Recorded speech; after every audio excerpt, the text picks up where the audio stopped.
Later on today, we take on Stoke City in the Carabao Cup. But my big question here, and this is the purpose of this video, is it really a priority? Is it a cup that we're looking to potentially go far in, potentially win? Or is it just a distraction from the Premier League?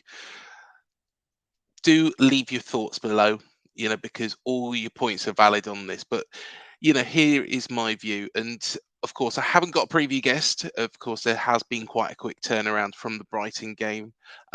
So, yeah, I do apologise about that, but we will have somebody for Arsenal. So, of course, firstly, it is a bit of a distraction from the Premier League in my eyes, but at the same time, I think it's a game that we could, potentially get a result in, and then that be taken into the league form. The league is a bread and butter. I think that is a priority. The Carabao Cup, a lot of people have said that it's lost its sparkle. It never really had a sparkle in the first place. Some people consider it is the early cup competition, and it's even been called Mickey Mouse at times. But I don't give it that. You look at the Newcastle fans last year and the excitement they got from getting into the final against Manchester United and how determined they were to win that cup. That really shows what this cup's all about. A bit of team news, of course, Mark Travers can't play against us. We are his parent club, so therefore he will be out tonight. Ben Pearson will be making a return. Whether or not he'll start for the Potters, I don't know. He did actually get a suspension, and he was the first player to actually pick up 5 yellow cards so far this season. Which, to be honest, is some feat, considering um, we're very, very early still in the season. We've not even got to the end of September, Ben, and you've already got suspended. Alex Neill, of course, is the Stoke manager, formerly of Norwich and Preston. Somebody who has done a decent job at that level. So, of course, he is struggling a little bit at Stoke at the moment. Stoke as a whole have been struggling for many years. Josh Lauren is the captain of Stoke. He probably will start. He is a tough tackling midfielder. He was signed from Reading quite some years ago for Stoke, so he is going to be definitely in that middle. They probably will go quite strong for this game because considering they need that bit of a pick me up as well. And considering we played Swansea in the last round, we narrowly got past them as well. They might be able to see this as, yeah, we can cause a little bit of a scalp here. Of course, Luton have gone out, as have Wolves. So there is Premier League teams who are falling by the wayside, and they might think that we could be the next scalp. I hope not. I think, this result, and if we can get through to the next round, will really buoy us for, going into that Arsenal game, which is really the priority.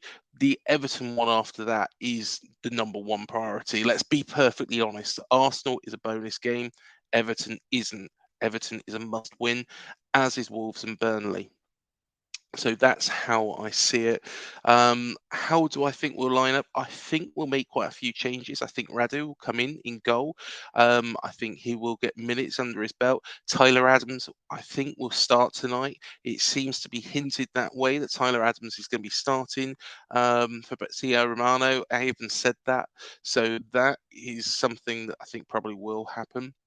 Um, will we change much up front? I think Semenyo will probably start rather than Dom Solanke. And I think Solanke will get a bit of a rest for this game.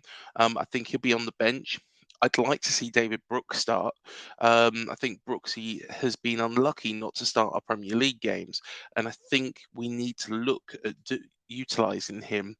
I can see, Billing being rested. I don't know what the plan would be. I think Justin Kluivert will start.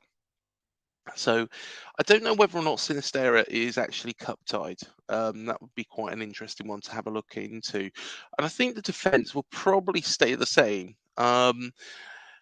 I can't see that many changes. Maybe Mepham would come in to the side, but it's an opportunity. If we do get through, it's an opportunity to then, when the time comes, to give maybe first starts to the likes of Alex Scott, who, yes, he's been bought for a lot of money. Yes, he's a quality player, but still, he might need a little bit of time just to get up to speed. And if we do get through, it's likely we might get a Premier League side, and therefore a bit of a test for him. So it's not necessarily a bad thing if we do, you know, get through and then get a tougher team, because we need to test out, maybe these fringe players, with against teams, within the Premier League, see how they cope. Um, I would have said Jaden Anthony if he was still here, but unfortunately, Jaden Anthony is at Leeds, and I think that's a bit of a mistake, to be honest, on the club's behalf. But um, nevertheless, I'll have a bit of a conversation about that at some point, I'm sure. Um, how do I think this is going to go? I'll probably say I think Bournemouth will win it. I think it's going to be a 2-0 win. I don't think Stoke haven't really impressed in the Championship. They haven't impressed me. They have lost the last three. They've only got 1 point out the last four, which was against Huddersfield. Huddersfield aren't doing particularly well.